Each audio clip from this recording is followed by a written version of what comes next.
Soft বা নরম tissue injury মডিউলে আপনাকে স্বাগত জানাই। এই মডিউলের শেষে আপনি সক্ষম হবেন সাধারণ আহত নরম টিস্যুকে শনাক্ত করতে, বন্ধ ক্ষত বা ক্লোজড ইনজিউরির পিএইচডি পদক্ষেপগুলি চিহ্নিত করতে, খোলা ক্ষত বা ওপেন ইনজিউরি পিএইচডির জন্য ধাপগুলিকে তালিকাভুক্ত করতে, চোখ, কান, নাক এবং ঘাড়ের আঘাতের পিএইচডির ধাপগুলিকে তালিকাভুক্ত করতে, পেট এবং যৌনাঙ্গে আঘাতের পিএইচডির ধাপগুলিকে বর্ণনা করতে, শরীরের কোনো নির্দিষ্ট অংশ থেকে রক্তপাত নিয়ন্ত্রণে ড্রেসিং এবং ব্যান্ডেজের ব্যবহারকে ব্যাখ্যা করতে, স্বেচ্ছাসেবকের ভূমিকাগুলিকে চিহ্নিত করতে।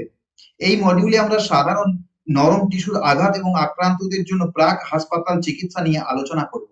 তো আসুন জেনে নিই নরম টিস্যু কাকে বলে। নরম টিস্যু শরীরের বিভিন্ন অঙ্গকে সংযুক্ত করে, সহায়তা করে এবং ঘিরে রাখে। শরীরের বেশিরভাগ অংশে নরম টিস্যু থাকে। নরম টিস্যুগুলির মধ্যে রয়েছে লিম্ফ ভেসেল, স্নায়ু, রক্তনালী, চর্বি, পেশি, টেন্ডন, লিগামেন্ট, তরুণাস্থি এবং অন্যান্য তন্তুযুক্ত টিস্যু। ট্রমা বা অন্যান্য কারণের ফলে দ্রুত, অপ্রত্যাশিত বা অনিয়ন্ত্রিত নড়াচড়ার কারণে বেশিরভাগ নরম টিস্যুর আঘাত ঘটে। যাই হোক, দীর্ঘায়িত অত্যাধিক ব্যবহার বা ক্রমাগত ক্লান্তিকর কাঠামো, বিশেষ করে পেশি এবং টেন্ডন গুলিও নরম টিস্যুর ক্ষতি করতে পারে। তো আসুন আমরা এইবার দেখে নিই যে টিস্যুগুলো ঘন ঘন আঘাত পায় বা আহত হয়।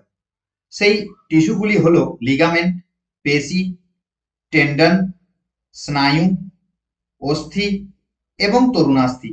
আরো জানতে প্রতিটি ছবিতে ক্লিক করুন। হাঁটুতে অ্যান্টেরিয়র ক্রুসিয়েট লিগামেন্ট এবং মিডিয়াল কোল্যাটেরাল লিগামেন্ট, কবজি বা হাতের উলনার কোল্যাটেরাল লিগামেন্ট এবং কাসেরুকার আন্তঃস্পিনাস লিগামেন্ট, যেগুলি ঘন ঘন আহত হয়। যে পেশিগুলি ঘন ঘন আহত হওয়ার প্রবণতা রয়েছে তা হলো উপরের বাহুতে বাইসেপস ব্রাকিয়া, উরুতে রেকটাস ফেমোরিস, অ্যাবডোমিনালের ট্রান্সভার্স অ্যাবডোমিনিস, হাঁটুতে প্যাটেলার টেন্ডন, পায়ের নিচের পায়ে ক্যালেনিক্লিয়াল বা অ্যাকিলিস টেন্ডন এবং কাঁধ বা কনুইতে বাইসেপস টেন্ডন, যা ঘন ঘন আহত হয়। যে স্নায়ুগুলি প্রায়শই আহত হয় সেগুলি হলো কাঁধের ব্রাকিয়াল প্লেকাস, কনুই বা হাতের উলনার নার্ভ, গোড়ালি বা পায়ের পেরোনাল নার্ভ এবং মাথায় ক্রানিয়াল নার্ভ।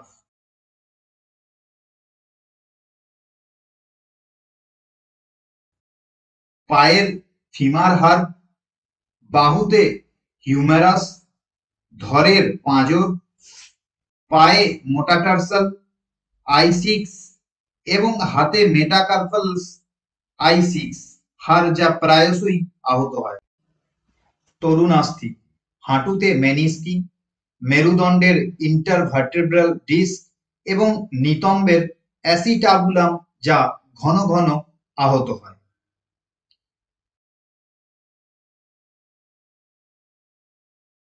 এখন নরম টিস্যু সম্পর্কে আপনার উপলব্ধি পরীক্ষা করার জন্য একটি কার্যকলাপ গ্রহণ করা যাক। উপযুক্ত বিকল্পটি নির্বাচন করে বাক্যটি সম্পূর্ণ করুন এবং সাবমিট বাটনে ক্লিক করুন।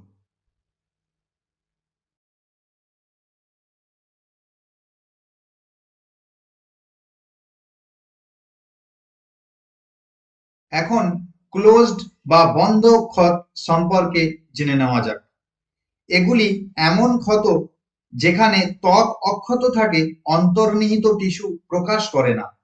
বন্ধ বা ক্লোজড ইনজিউরি ত্বকের উপরিভাগের ক্ষতি করতে পারে বা কখনো কখনো অভ্যন্তরীণ অঙ্গগুলির ক্ষতির সাথে গুরুতর হতে পারে। ছোট ছোট আঘাতের জন্য সাধারণত চিকিৎসার প্রয়োজন হয় না, তবে তা কখনো কখনো গুরুতর আঘাত বা মারাত্মক হতে পারে। ক্লোজড ইনজিউরি সাধারণত পড়ে যাওয়া বা গাড়ি দুর্ঘটনা থেকে সরাসরি ভোঁতা আঘাতের ফলে ঘটে থাকে। এমনকি ত্বক অক্ষত থাকা সত্ত্বেও ক্ষতি নিচের পেশি, আভ্যন্তরীণ অঙ্গ এবং হাড় পর্যন্ত পৌঁছাতে পারে। ক্লোজড ইনজুরি চিনতে বেশ কিছু লক্ষণ আছে, যেমন ফুলে যাওয়া, কোমলতা, বিবর্ণতা এবং সম্ভাব্য বিকৃতি। এরপরে ক্লোজড ইনজুরি ধরনগুলি একবার দেখে নেওয়া যাক। ক্লোজড ইনজুরি প্রকারগুলি হলো কনটিউশন, হেমাটোমা এবং ক্রাশ ইনজুরি। আরো জানতে আপনি প্রতিটি ছবিতে ক্লিক করুন। কনটিউশন হলো খেলার আঘাতের একটি সাধারণ ধরন, যেখানে সরাসরি ভোঁতা আঘাত ছোট রক্তনালী ও কৈশিক পেশি এবং অন্তর্নিহিত টিস্যু, সেই সাথে অভ্যন্তরীণ অঙ্গ এবং কিছু ক্ষেত্রে হাড়ের ক্ষতি করতে পারে। লাল থেকে নীল রঙের বিবর্ণতা সহ একটি বেদনাদায়ক ক্ষত হিসাবে ত্বকের আহত স্থানে ছড়িয়ে পড়ে। হেমাটোমাস। হেমাটোমাসের মধ্যে এমন কোনো আঘাত অন্তর্ভুক্ত থাকে যা ছোট রক্তনালী এবং কৈশিকগুলির ক্ষতি করে, যার ফলে সীমিত স্থানে রক্ত সংগ্রহিত এবং জমা হয়ে যায়। হেমাটোমাস সাধারণত বেদনাদায়ক, স্পঞ্জি এবং রাবারি পিণ্ডের মতো ক্ষত হিসাবে উপস্থিত হয়। এটি ছোট বা বড়, শরীরের গভীরে বা ত্বকের নিচে হতে পারে এবং এটি নির্ভর করে আঘাতের তীব্রতা এবং সাইটের উপর। ক্রাশ ইনজুরিগুলি সাধারণত একটি বাহ্যিক উচ্চ চাপ বল দ্বারা সৃষ্ট হয়, যা শরীরের কোনো অংশ দুটি পৃষ্ঠের মধ্যে চাপা পড়ে হয়ে থাকে। আঘাত এবং ব্যথার মাত্রা সামান্য আঘাত থেকে শুরু করে শরীরের চূর্ণ বিচূর্ণ অংশের চরম ক্ষতি পর্যন্ত করতে পারে। এটি স্থান, আকার, সময়কাল এবং শক্তির উপর নির্ভর করে। এই ধরনের পরিস্থিতিতে প্রি হসপিটাল ট্রিটমেন্ট বা পিএইচটি জীবন বিপন্ন হতে আঘাত প্রতিরোধ করার জন্য অত্যন্ত গুরুত্বপূর্ণ। তো চলুন জেনে নেওয়া যাক ক্লোজড ইনজুরির প্রি হসপিটাল ট্রিটমেন্ট সম্পর্কে। ক্লোজড ইনজুরির জন্য এখানে বেশ কয়েকটি প্রি হসপিটাল ট্রিটমেন্টের বিকল্প রয়েছে। রাইস পদ্ধতি প্রয়োগ করুন, অর্থাৎ রেস্ট, আইস, কম্প্রেস এবং এলিভেট। এরপরে রাইস পদ্ধতি সম্পর্কে আরো জানুন। প্রাথমিক 24 থেকে 48 ঘন্টা বিশ্রামের পরামর্শ দেওয়া হয়, তারপরে মাঝারি কার্যকলাপ শুরু করা উচিত। 40 থেকে 45 মিনিটের ব্যবধানে সর্বাধিক 20 মিনিটের বরফ প্রয়োগ করুন। এই পদ্ধতিটি সর্বোচ্চ 48 ঘন্টার জন্য প্রয়োগ করুন। কম্প্রেস পদ্ধতির লক্ষ্য হলো এডামাস ফোলা কমানো।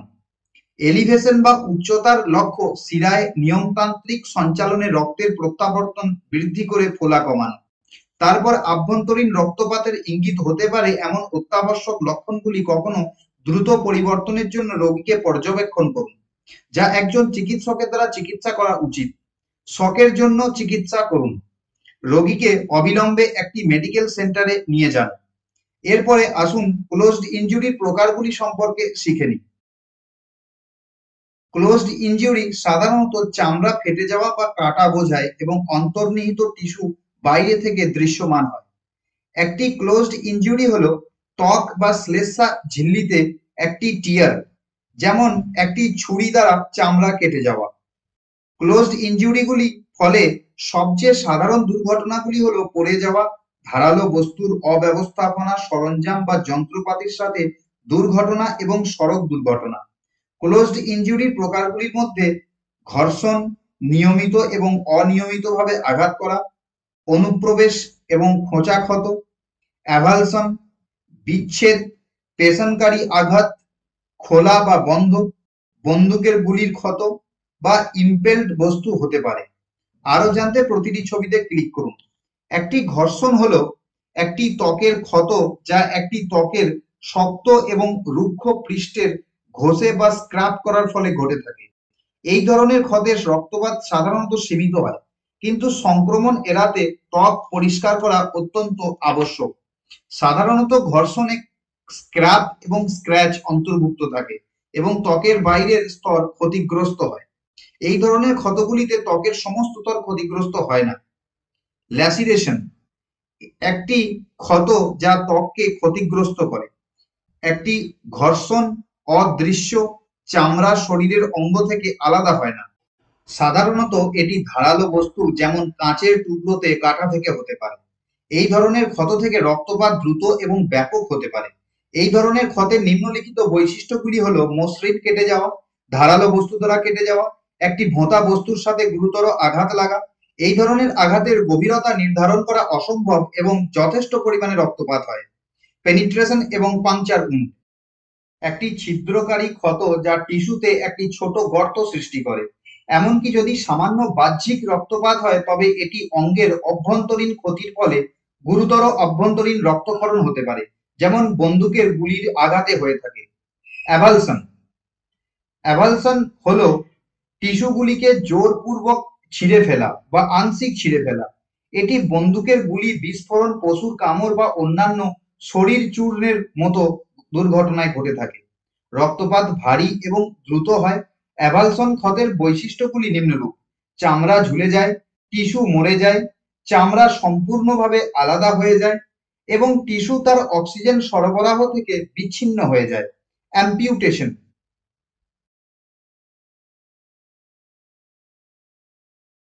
অ্যাম্পিউটেশন হলো ট্রমা, চিকিৎসা অসুস্থতা বা অস্ত্রোপচারের মাধ্যমে একটি অঙ্গ অপসারণ। একটি অস্ত্রোপচারের পরিমাপ হিসাবে এটি ক্ষতিকারক বা গ্যাংগ্রিনের মতো আক্রান্ত অঙ্গে ব্যথা বা সংক্রমণ নিয়ন্ত্রণ করতে ব্যবহৃত হয়।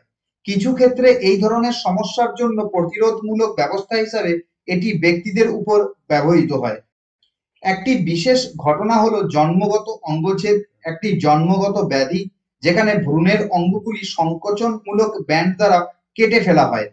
আঘাতজনিত অঙ্গচ্ছেদ করা হয় যখন অঙ্গ প্রত্যঙ্গ প্রভাবিত হয়, ব্যাপক রক্তপাত হয় এবং রক্ত নালীগুলি ভেঙে যায়।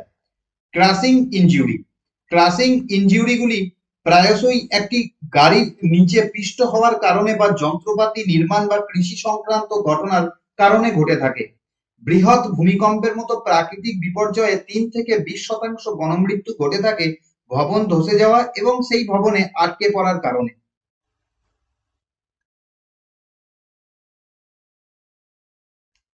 এবার আমরা জানবো গানশট উন্ডের সম্পর্কে।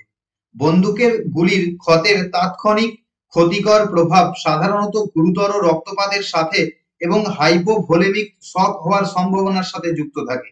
এটি একটি অবস্থা যা গুরুত্বপূর্ণ অঙ্গগুলিতে অক্সিজেনের অপর্যাপ্ত সরবরাহ দ্বারা চিহ্নিত করা হয়। আঘাতমূলক হাইপোভোলেমিক শকের ক্ষেত্রে পর্যাপ্ত অক্সিজেন সরবরাহের এই ব্যর্থতা রক্তের ক্ষতির কারণে হয়, কারণ রক্ত শরীরের বিভিন্ন অংশে অক্সিজেন সরবরাহের একমাত্র মাধ্যম। ইম্পেলড অবজেক্ট, ইম্পেলড অবজেক্ট হলো এমন ক্ষত যা শরীরের যে কোনো অংশে খোঁচার আঘাতে ঘটে থাকে এবং কোনো বস্তু এমবেডেড করা থাকে। ইম্পেলমেন্টের অবস্থান এবং বস্তুর আকারের উপর নির্ভর করে জরুরি চিকিৎসা প্রতিক্রিয়ার প্রয়োজন হতে পারে। ওপেন ইনজুরিগুলি জন্য এখানে বেশ কয়েকটি প্রি হসপিটাল ট্রিটমেন্টের বিকল্প রয়েছে। প্রথমত, ইনজিউরিকে খোলা অবস্থায় রাখা দরকার। এর সাথে সাথে সমস্ত পোশাক সরিয়ে দেওয়া দরকার, নরম টিস্যুকে উন্মুক্ত করা দরকার এবং রোগীর মাথার উপর দিক থেকে কাপড় অপসারণ করা থেকে বিরত থাকা দরকার। সবচেয়ে ভালো পদ্ধতি হলো ট্রমা কাঁচি দিয়ে কাপড়টিকে কেটে ফেলা। পরবর্তী পদক্ষেপ হলো রক্তপাত নিয়ন্ত্রণ করা। প্রথমত, ক্ষত জায়গাকে প্রত্যক্ষ চাপ দিয়ে উঁচু করে রাখা দরকার। একটি উপযুক্ত চাপ বিন্দু এবং উচ্চতায় পরোক্ষ চাপ ব্যবহার করে যদি ক্ষত থেকে রক্তপাত অব্যাহত থাকে তাহলে শুধুমাত্র একটি শেষ অবলম্বন হিসেবে টর্নিকেট ব্যবহার করুন। দূষণকে প্রতিরোধ করুন। ক্ষত পৃষ্ঠের চারপাশে ধ্বংসাবশেষ এবং দূষণ সরান। এমবেডেড কণা অপসারণ করার চেষ্টা কোনো মতেই করবেন না। একটি জীবাণু মুক্ত ড্রেসিং ব্যবহার করুন এবং ক্ষতটি ঢেকে রাখার জন্য একটি ব্যান্ডেজ দিয়ে সুরক্ষিত করে রাখুন। রোগীকে ঢেকে রাখুন এবং শান্ত রাখার চেষ্টা করুন। শকের পিএইচডির জন্য আপনি প্রয়োজনীয় ব্যবস্থা গ্রহণ করুন। যত তাড়াতাড়ি সম্ভব রোগীকে যে কোনো চিকিৎসা কেন্দ্রে নিয়ে যান। এখন খোলা এবং বন্ধ ক্ষত সম্পর্কে আপনার উপলব্ধি পরীক্ষা করার জন্য একটি কার্যকলাপ গ্রহণ করা যাক। বন্ধ এবং খোলা ক্ষত শনাক্ত করুন। উপযুক্ত চিকিৎসা ক্ষেত্রে লেবেল টেনে আনুন এবং সাবমিট বাটনে ক্লিক করুন।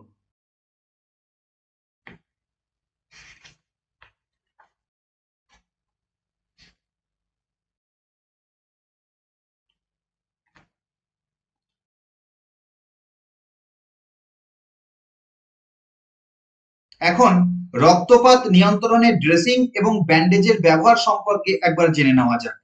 ড্রেসিং বলতে কোনো ক্ষত ঢেকে রাখার জন্য ব্যবহৃত কোনো উপাদানকে বোঝায় যা রক্তপাত নিয়ন্ত্রণে সাহায্য করে এবং দূষণ প্রতিরোধে সহায়তা করে। ব্যান্ডেজ একটি ড্রেসিংকে নির্দিষ্ট জায়গায় রাখার জন্য ব্যবহৃত যে কোনো উপাদানকে বোঝায়। ড্রেসিং সাধারণত দুই ধরনের হয়। অক্লুসিভ ড্রেসিং বলতে ক্ষতস্থানে বায়ু প্রবেশ করা এবং আভ্যন্তরীণ অঙ্গগুলির আর্দ্রতা হ্রাস রোধ করার জন্য কোনো জল প্রতিরোধী উপাদান প্রয়োগ করাকে বোঝায়। বাল্কি ড্রেসিং মানে 2 থেকে 3 সেন্টিমিটার পুরু একক ড্রেসিং তৈরি করার জন্য একাধিক স্তূপীকৃত ড্রেসিং, যেমন একটি পুরু স্যানিটারি তোয়ালে বা অনুরূপ কোনো উপাদান। এখানে ড্রেসিং এবং ব্যান্ডেজ প্রয়োগ করার পদ্ধতি রয়েছে। রক্তপাত নিয়ন্ত্রণে ড্রেসিং প্রয়োগ করা হয়। আপনাকে অবশ্যই অ্যাসেপটিক কৌশল ব্যবহার করে ড্রেসিং প্রয়োগ করতে হবে। আপনাকে সম্পূর্ণরূপে ক্ষত আবরণ করা উচিত। নিশ্চিত করুন যে ড্রেসিং এবং ব্যান্ডেজ দৃঢ়, স্থির এবং আরামদায়ক, তবে এত টাইট যেন না হয় যাতে রক্ত সঞ্চালন প্রভাবিত হয়। নিশ্চিত করুন যে কোনো আলগা প্রান্ত নেই যা কোনো বস্তুর মধ্যে আটকে যেতে পারে। সবশেষে আপনাকে অবশ্যই আঙুলের ডগা ঢেকে রাখা এড়াতে হবে।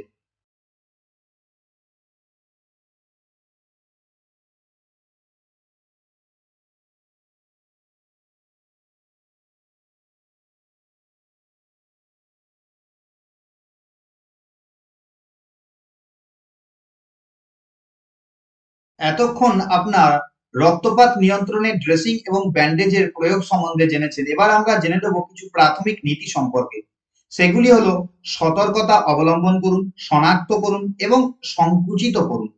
আসুন এক এক করে নীতিগুলি অন্বেষণ করি। প্রথমত সতর্কতা। সতর্কতা তৈরি করার আগে আপনাকে অবশ্যই আপনার নিরাপত্তা নিশ্চিত করতে হবে। আপনি যদি আহত হয়ে যান তাহলে আপনি অন্যদের সাহায্য কিভাবে করবেন? চলুন তো ধাপগুলি অনুসরণ করা যাক।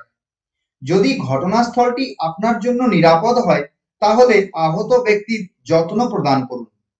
যে কোনো সময়ে আপনার নিরাপত্তা যদি ঝুঁকির সম্মুখীন হয় তাহলে সম্ভব হলে নিজেকে এবং ভিকটিমকে বিপদ থেকে সরিয়ে নিরাপদ অবস্থান খুঁজে বের করার চেষ্টা করুন। পরিশেষে আপনাকে গ্লাভস পরিধান করে রক্তবাহিত সংক্রমণ থেকে নিজেকে রক্ষা করতে হবে। পরবর্তী ধাপ হলো 112 নম্বরে কল করা বা অন্য কাউকে কল করতে বলা। এটি জরুরি চিকিৎসা উত্তরদাতাদের অবহিত করবে এবং পরিস্থিতির উপর নির্ভর করে জরুরি চিকিৎসা সেবা বা ইএমএস ঘটনাস্থলে প্রতিক্রিয়া জানাবে। রক্তপাতের ক্ষেত্রে রক্তপাতের উৎস অনুসন্ধান করুন। পরিষ্কারভাবে দেখতে ক্ষতটির উপরে কাপড় খুলুন বা কাপড়টিকে সরিয়ে দিন। তারপরে জীবন ঝুঁকির রক্তপাতের সন্ধান করুন এবং তাকে শনাক্ত করুন। আপনি কি জানেন জীবন ঝুঁকির রক্তপাত কি? আসুন তো এটি সম্পর্কে জেনে নেওয়া যাক। জীবন ঝুঁকি রক্তপাতের কয়েকটি সূচক রয়েছে, যার মধ্যে রয়েছে অতিরিক্ত রক্তক্ষরণ, ক্ষত থেকে অবিরাম রক্তপাত, মাটিতে জমাট বেঁধে যাওয়া রক্ত, রক্তে ভেজা কাপড় এবং অঙ্গ বা হাত বা পায়ের অংশ হারানো। কম্প্রেসের ক্ষেত্রে যদি আপনার কাছে ট্রমা ফার্স্ট এড কিট না থাকে তাহলে একটি পরিষ্কার কাপড় দিয়ে ক্ষত ঢেকে ক্ষতস্থানে সরাসরি চাপ দিন এবং উভয় হাত দিয়ে সরাসরি চাপ প্রয়োগ করুন। একটি হাত বা পা থেকে প্রাণঘাতী রক্তপাতের জন্য যদি একটি টর্নিকেট পাওয়া যায় তাহলে টর্নিকেট প্রয়োগ করুন। একটি হাত বা পা থেকে প্রাণঘাতী রক্তপাতের সময় বা ঘাড়, কাঁধ বা কুঁচকি থেকে রক্তপাতের সময় যদি টর্নিকেট উপলব্ধ না থাকে তাহলে প্যাক অর্থাৎ রক্তপাত নিয়ন্ত্রণ বা হেমোস্ট্যাটিক গজ, প্লেন গজ বা পরিষ্কার কাপড় দিয়ে ক্ষতস্থানে স্টাফ করুন। তারপর উভয় হাত দিয়ে চাপ প্রয়োগ করুন। আসুন পরবর্তীতে অস্বাভাবিক ক্ষত ব্যান্ডেজ করার কিছু প্রক্রিয়া শিখি। অস্বাভাবিক ক্ষত ব্যান্ডেজ করার জন্য বিভিন্ন প্রক্রিয়া রয়েছে, যেমন পেনিট্রেশন, উন্ড, ইম্পেলড বস্তু, অ্যাভালশন বা চামড়া ফ্লাপ এবং অঙ্গচ্ছেদ বা অ্যাম্পিউটেশন। আরো জানতে প্রতিটি ধরনের ক্ষততে ক্লিক করুন। পেনিট্রেশন ইনজুরি, এক্ষেত্রে যে কোনো খোলা ক্ষতকে সম্পূর্ণভাবে ঢেকে রাখুন এবং সম্ভাব্য অন্য ক্ষতস্থানকে চিহ্নিত করার চেষ্টা করুন। ইম্পেলড অবজেক্ট, ইম্পেলড অবজেক্টের ক্ষেত্রে কোনো মতেই আপনি ইম্পেলড অবজেক্টকে টেনে বের করার চেষ্টা করবেন না, যতক্ষণ না পর্যন্ত সেটি শ্বাসনালীতে বা সিপিআর পরিচালনায় বাধা সৃষ্টি করে। রক্তপাত নিয়ন্ত্রণ করুন এবং একটি ভারী ড্রেসিং দিয়ে বস্তুটিকে স্থির করুন ও ব্যান্ডেজ লাগান। অ্যাভালশন বা ত্বক ফ্ল্যাপের ক্ষেত্রে ক্ষতপৃষ্ঠ পরিষ্কার করুন, ত্বকের ফ্ল্যাপটিকে আসল অবস্থানে রাখুন, রক্তপাত নিয়ন্ত্রণ করুন এবং ভারী ড্রেসিং দিয়ে তাকে ঢেকে দিন এবং একটি ব্যান্ডেজ লাগিয়ে দিন। সবশেষে অঙ্গচ্ছেদ বা অ্যাম্পিউটেশন অ্যাভালশনের ক্ষেত্রে ক্ষতকে পরিষ্কার করুন, রক্তপাত নিয়ন্ত্রণ করুন, ড্রেসিং এবং ব্যান্ডেজ প্রয়োগ করুন ও বিচ্ছেদ করা অংশটি ঠান্ডা এবং আর্দ্র রাখুন, তবে ভেজা অবস্থায় রাখবেন না। এখন ড্রেসিং সম্পর্কে আপনার বোধগম্যতা পরীক্ষা করার জন্য একটি কার্যকলাপ গ্রহণ করা যাক। উপযুক্ত বিকল্পটি নির্বাচন করে বাক্যটি সম্পূর্ণ করুন এবং সাবমিট বাটনে ক্লিক করুন।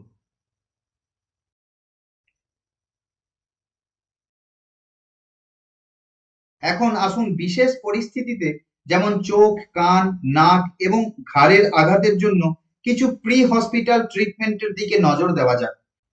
যদি চোখের আঘাত একটি খোঁচা, ক্ষত বা ইম্প্যাক্ট বস্তুর সাথে সম্পর্কিত হয়, তাহলে আমাদের প্রদত্ত পদক্ষেপগুলি অনুসরণ করা উচিত। আহত চোখের নড়াচড়া রোধ করতে ভালো চোখ ব্যান্ডেজ করুন। অচেতন রোগীর চোখ শুকিয়ে যাওয়া থেকে বাঁচার জন্য রোগীর চোখ বেঁধে দেওয়ার আগে চোখ বন্ধ করুন, যা অন্ধত্বের কারণ হতে পারে।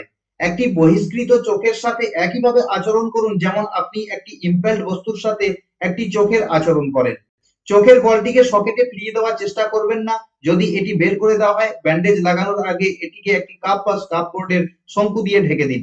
সাধারণত কান থেকে রক্ত, স্বচ্ছ তরল বা রক্ত জলযুক্ত তরল মাথার খুলি, ফাটল বা মাথার গুরুতর আঘাতকে নির্দেশ করতে পারে। তরল শোষণ করার জন্য একটি আলগা পরিষ্কার ড্রেসিং রাখুন এবং চাপ প্রয়োগ করবেন না। নাক দিয়ে রক্ত পড়া একটি জরুরি অবস্থা যা গুরুতর হতে পারে, যেটা অবহেলা করা কোনো মতেই উচিত নয়। একটি উল্লেখযোগ্য রক্তক্ষরণের কারণে শক হয়। যদি রোগীর মাথার খুলি ফ্র্যাকচার বা মেরুদণ্ডে আঘাতের সন্দেহ থাকে, তবে রক্তপাত বন্ধ করার চেষ্টা করবেন না। নাকের আঘাতের জন্য প্রি হসপিটাল ট্রিটমেন্ট নিম্নরূপ: খোলা বায়ুপথ বজায় রাখুন, নাকের ছিদ্র একসাথে চিমটি করুন বা উপরের ঠোঁট বা মাড়ির মধ্যে একটি ড্রেসিং রাখুন এবং চাপ প্রয়োগ করুন। রোগীকে স্থিরভাবে বসিয়ে রাখুন।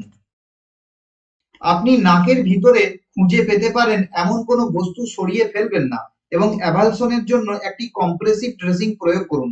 ঘাড়ের আঘাতের ক্ষেত্রে দৃশ্যমান ক্ষত বা অন্যান্য আঘাতের কারণ হতে পারে ব্যাপক রক্তপাত বা এয়ার এম্বোলিজম। কখনো কখনো এর ফলে কথা বলতে অসুবিধা বা কণ্ঠস্বর হারাতে পারে। ঘাড়ের আঘাতের জন্য প্রি হসপিটাল ট্রিটমেন্ট গুলি হলো নিম্নরূপ: শ্বাসনালী খোলা আছে তা নিশ্চিত করুন, ক্ষত স্থানে গ্লাভড হ্যান্ড অক্লুসিভ ড্রেসিং প্রয়োগ করুন, প্রয়োজন মতো চাপ প্রয়োগ করুন, ড্রেসিং এ ব্যান্ডেজ লাগান এবং সার্ভাইকাল মেরুদণ্ডকে স্থির করুন।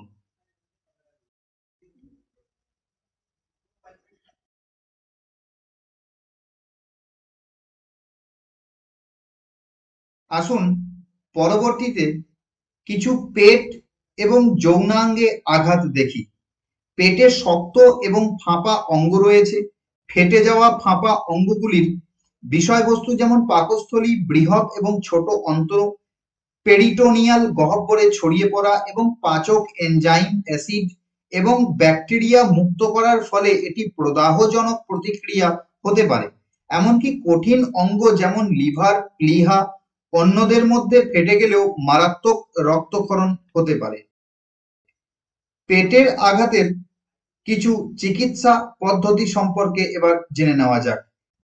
পেটের আঘাতের চিকিৎসার জন্য পদক্ষেপগুলি নিম্নরূপ: রোগীর বমির জন্য সতর্ক থাকুন, সমস্ত খোলা ক্ষতগুলো ঢেকে রাখুন, উন্মুক্ত অভ্যন্তরীণ অঙ্গগুলিকে পিছনে রাখার চেষ্টা করবেন না, এগুলিকে পুরো আর্দ্র জীবাণুমুক্ত ড্রেসিং দিয়ে ঢেকে রাখুন এবং অক্লুসিভ ড্রেসিং এর উপরে একটি ড্রেসিং বা তোয়ালে রেখে উন্মুক্ত স্থানটিকে উষ্ণ রাখুন। ক্রমাগত গুরুত্বপূর্ণ লক্ষণ নিরীক্ষণ করুন, রোগীকে সুপাইন অবস্থায় রাখুন এবং শকের জন্য ট্রিটমেন্ট দিন। যৌনাঙ্গের আঘাতও খুবই গুরুতর। যৌনাঙ্গের ক্ষতগুলিকে অন্যান্য ক্ষতের মতোই চিকিৎসা করা উচিত, তবে রোগের গোপনীয়তা রক্ষা করার জন্য বিশেষ যত্ন এবং মনোযোগ দেওয়া উচিত। নরম টিস্যু আঘাতের সময় স্বেচ্ছাসেবকদের ভূমিকাগুলি একবার দেখে নেওয়া যাক। ঘটনাস্থলে উপস্থিত বিপদ দূর করে ক্ষতিগ্রস্তদের নিরাপত্তা নিশ্চিত করার জন্য প্রতিক্রিয়াশীল হয়ে থাকে। তারা উদ্ধারকারীদের সাহায্য করতে পারে আহতদের বহন করতে ম্যানুয়ালি বা স্ট্রেচারে। মেডিকেল ফার্স্ট রেসপন্ডার বা এমএফআর কে আহত শিকারের ড্রেসিং এর এবং স্থিতিশীল করার জন্য সহায়তা প্রদান করতে পারে। স্বেচ্ছাসেবকরা বেসিক লাইফ সাপোর্ট ব্যবস্থা রক্ষণাবেক্ষণে চিকিৎসা কর্মীদের সাহায্য করতে পারে। এটির সাথে সাথে আমরা এই মডিউলের শেষ প্রান্তে চলে এসেছি। আসুন এই মডিউলে আলোচিত মূল বিষয়গুলি সংক্ষিপ্ত করে নেওয়া যাক। এই মডিউলে আমরা শিখেছি যে নরম টিস্যুগুলির মধ্যে রয়েছে লিম্ফ ভেসেল, স্নায়ু, রক্তনালী, চর্বি, পেশি, টেন্ডন, লিগামেন্ট, তরুণাস্থি এবং অন্যান্য তন্তুযুক্ত টিস্যু। জীবন ঝুঁকির অসুস্থতা বা আঘাতকে আরো খারাপ হওয়া থেকে থামাতে প্রি হসপিটাল ট্রিটমেন্ট, বন্ধ ক্ষত, খোলা ক্ষত, চোখ, কান, নাক এবং ঘাড়ের আঘাত, পেটের আঘাত এবং যৌনাঙ্গে আঘাতের চিকিৎসার জন্য অপরিহার্য। রক্তপাত নিয়ন্ত্রণে প্রাথমিক নীতিগুলি হলো সতর্কতা, শনাক্ত করা এবং সংকুচিত করা। রক্তপাত বন্ধ করতে এবং সংক্রমণ প্রতিরোধে সহায়তা করার জন্য ক্ষতস্থানে প্রয়োগ করা যে কোনো পদার্থকে ড্রেসিং বলা হয়। একটি ড্রেসিংকে আসল জায়গায় রাখতে ব্যবহৃত যে কোনো পদার্থকে ব্যান্ডেজ হিসাবে উল্লেখ করা হয়। এটি দুই ধরনের হয়ে থাকে, অক্লুসিভ ড্রেসিং এবং বাল্কি ড্রেসিং। রক্তপাত নিয়ন্ত্রণের জন্য ড্রেসিং প্রয়োগ করা হয় এবং অ্যাসেপটিক কৌশল ব্যবহার করে ড্রেসিং প্রয়োগ করা হয়। নিশ্চিত করুন যে ব্যান্ডেজ এবং ড্রেসিং আরামদায়ক, নিরাপদ এবং দৃঢ় অবস্থায় আছে, তার সঙ্গে রক্ত সঞ্চালন ব্যবস্থা বাধাপ্রাপ্ত হচ্ছে না। এখন আপনার উপলব্ধির পরীক্ষা করার সময় এসে গেছে। এটি একটি মূল্যায়ন অনুশীলন। প্রদত্ত প্রশ্নের উত্তর দিন। সমস্ত প্রশ্নের সমান মান আছে। সফলভাবে এই মডিউলটি সম্পূর্ণ করতে আপনাকে কমপক্ষে 60% স্কোর করতে হবে। প্রশ্নগুলি মনোযোগ সহকারে পড়ুন এবং উপযুক্ত বিকল্পগুলি নির্বাচন করুন।